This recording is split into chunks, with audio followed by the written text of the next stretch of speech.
So, left the UK on the overnight Harwich to Hooker Holland ferry, and for the first 2 days just nailed it down through Holland and Germany to get the boring autobahns out of the way, just grabbing a hotel along the way using an online booking site.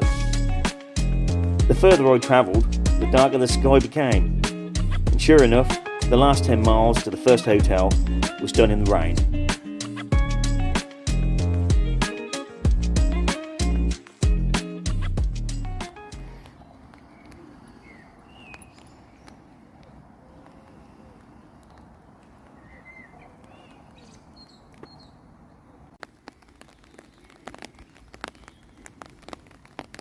I was certainly looking forward to a rest this evening.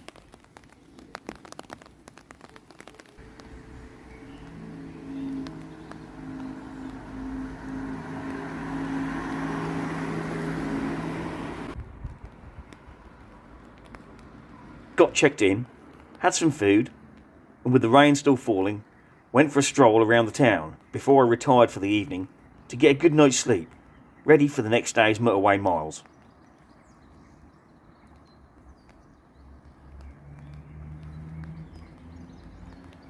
Which would eventually get me over the border into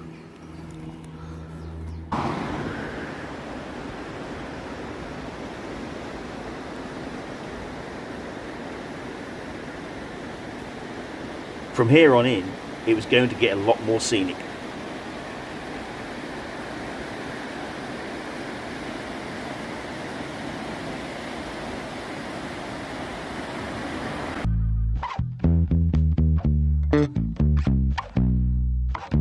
It's a strange kind of phase when you let go. Let your life flow like a river. Break away from material ego. You never know what's around the corner for you. We all got our beefs and our struggles, but we keep on trying to hide it. Working so hard to keep it together. Maybe it's time that we let go. We're moving on, one step at a time, to something better. We're moving on, one step at a time, to something better. Say we're moving on, one step at a time, to something better. We're moving on, one step at a time, to something better. Maybe the day will be better.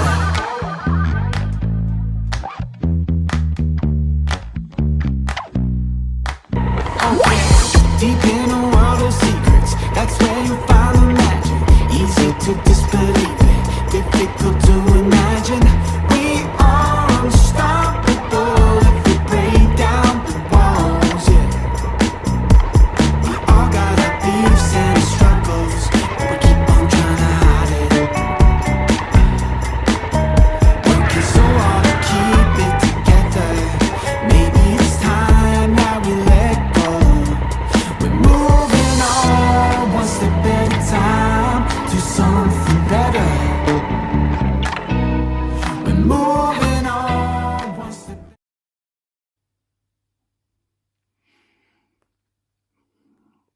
Right, Austria now. After all them motorway miles. Oh, and not a bad view from the window.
In the morning, the rain was back again. Time to break the waterproofs out.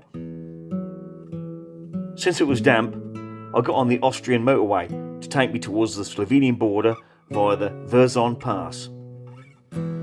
Had to stop to use the toilets in the service area. Was surprised that they needed a diagram on the door to actually show you what to do. Reached the Verzon Pass with one more look at Austria.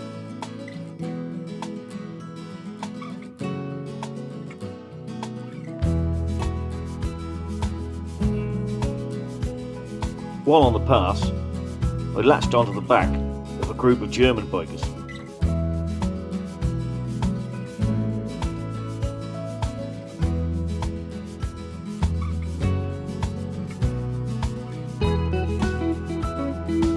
Spotting something interesting, the Germans had the same idea as me to turn around and have a better look.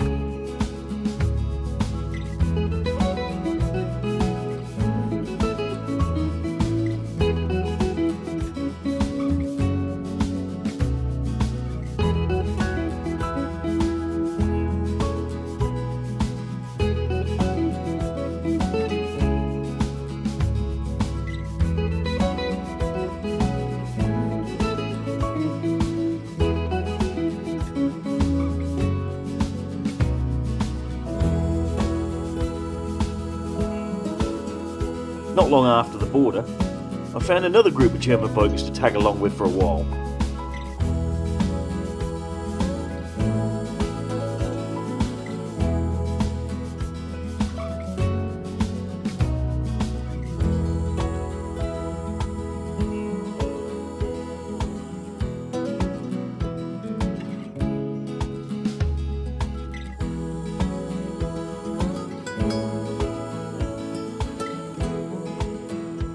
Arriving at Lake Bled, the sun put in an appearance, along with a rise in the temperature.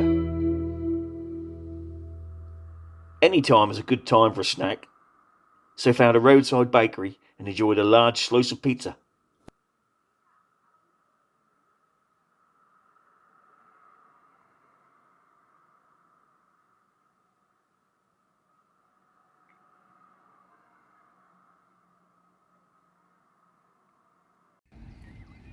Unfortunately, the dry spell didn't last too long, but I did manage to get the drone up in between the thunderstorms, just long enough to get some decent footage of the surrounding area.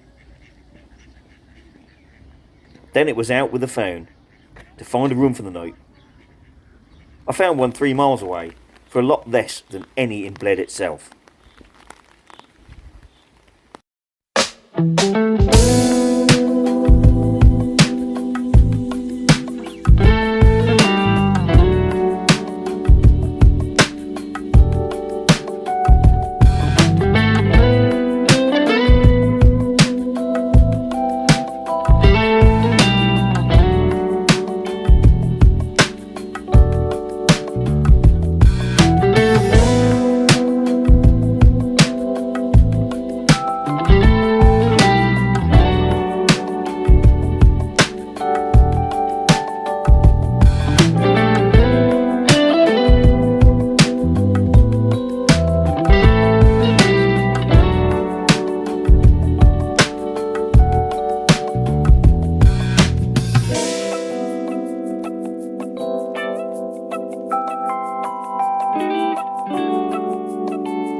Well, today was mostly wet.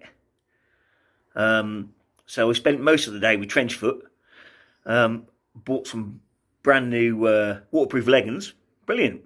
Just didn't realise that they'd rid up both above my, or close to the top of the boots, let the water down.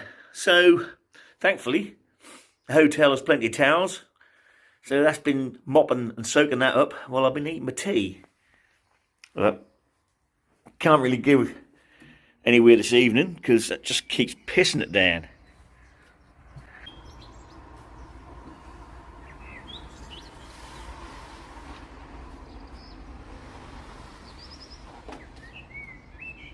Although this isn't too bad a place really to stay. Get everything charged up, everything else dried. Yeah, not a bad view at all.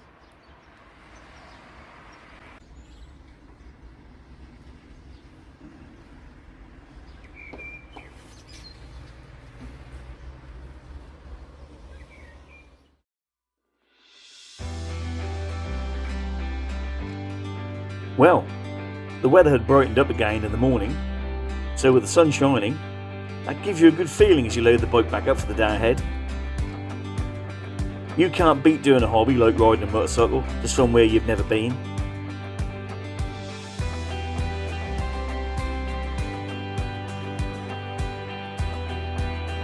I would soon be in Croatia, but was definitely enjoying Slovenia's roads.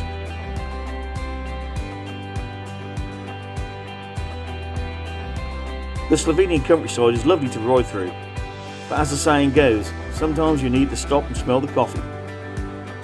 You can't beat decent coffee in decent surroundings.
On a road trip, you have to be prepared to stop all the time with your camera, as you never know what you might see along the way.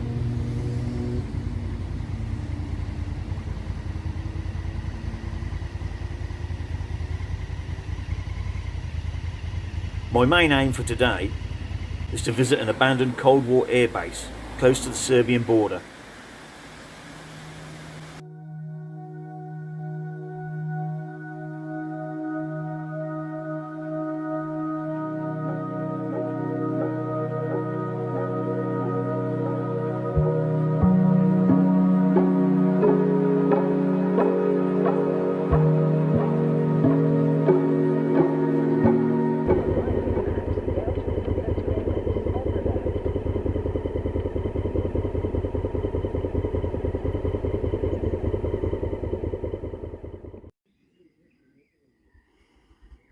At the entrance to the base, it has a gate guardian in the form of a derelict Dakota aircraft.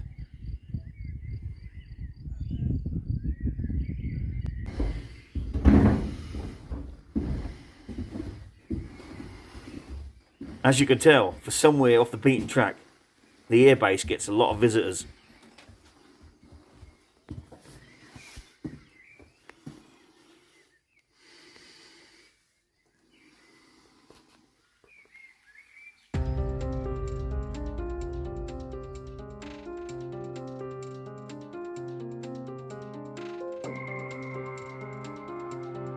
You get to the underground hangars along another track, but best not to stray from it, as some of the surrounding area still has landmines.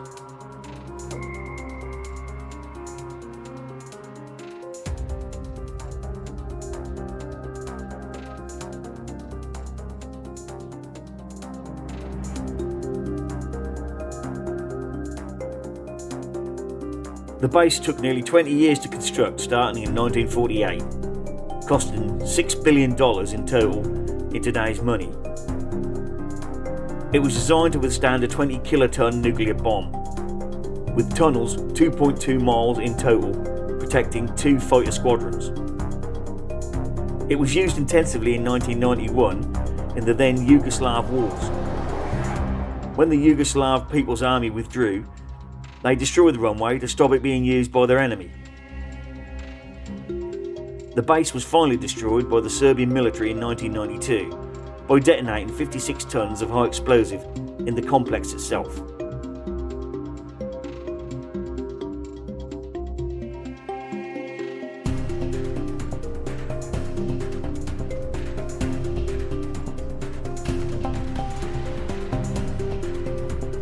It had 5 runways in total, so I decided to have a quick blast along a section that remained.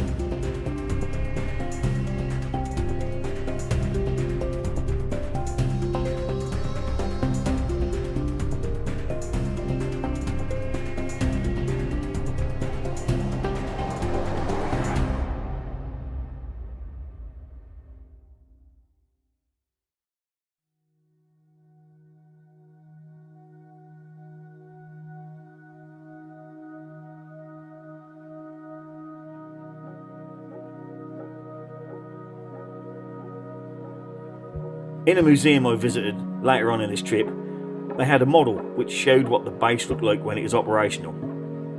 It must have been really impressive.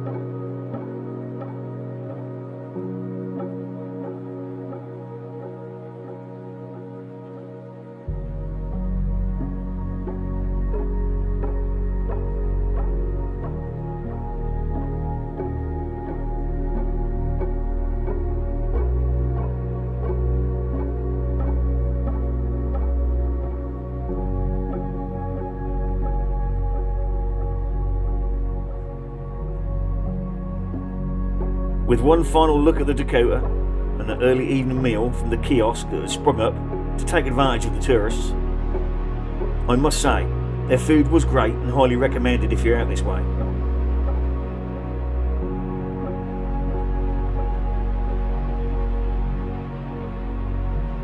Time was knocking on, so get some more miles under my belt and find a room for the night.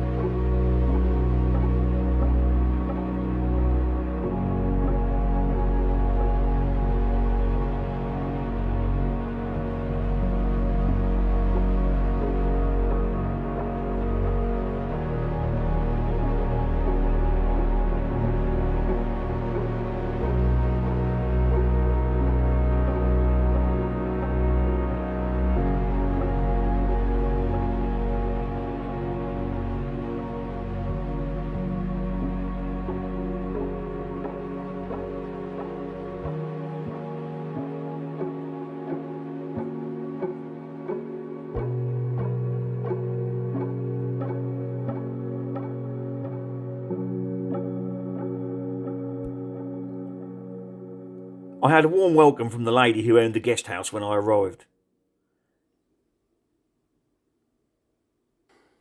And the gentleman tending his beehives, I couldn't work out if he was her husband or father, and I didn't want to cause any embarrassment by asking.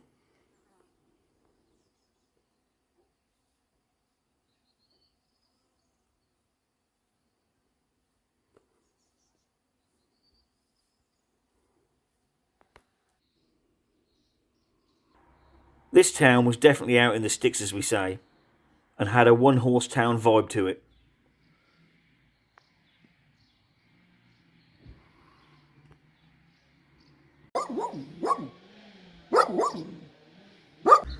At least being a quiet town, it would mean a good night's sleep for me after a very busy and enjoyable day. and the good weather looked like it was going to continue for a while.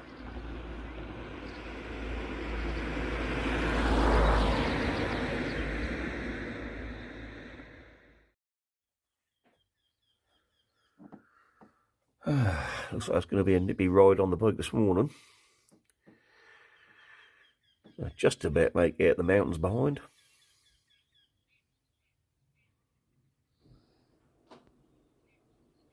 It didn't take long for the mist to burn off. In fact, by the time I had my breakfast, it had cleared, and the temperature was already around 25 degrees C. So it was a win for the mesh jacket and trousers I had on.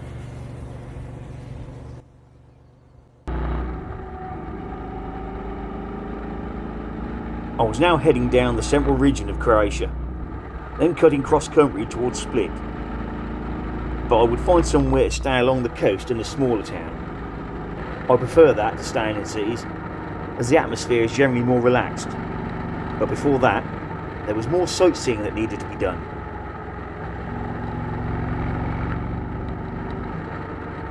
Every now and again I passed small groups of houses which were abandoned and very worse for wear. I soon realised, by all the holes in them, that they were casualties of the war back in the 90s, and a stark reminder that although it was a beautiful country to travel through now, it had a lot of troubles not that long ago.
With as near perfect weather as you can get, I was edging ever closer to the coast, with brilliant roads under me and quaint little towns and villages springing up on the way. I found my head was on a swivel all the time, scanning the horizon for the next interesting sight along the way. It was a good job I'd fitted a charging point in my top box. That way, my drone was always full of power, ready for its next mission.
I reached the coast late afternoon, south of the city of Split, at a coastal town called Omis, or that's my pronunciation of it anyway.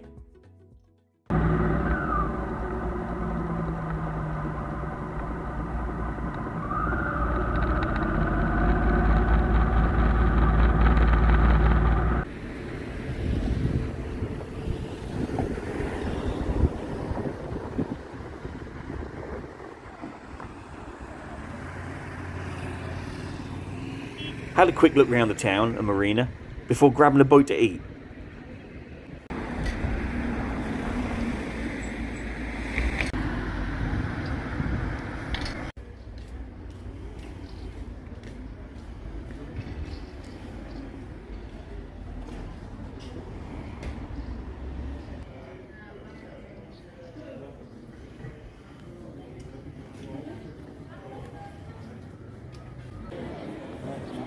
And on returning to my bike, found it had a companion in the form of a German registered clone.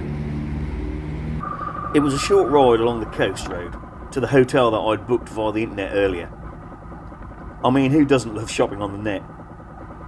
I made full use of the aircon in the room and chilled out, as it were, before a stroll along the beach in the evening as the heat of the day subsided.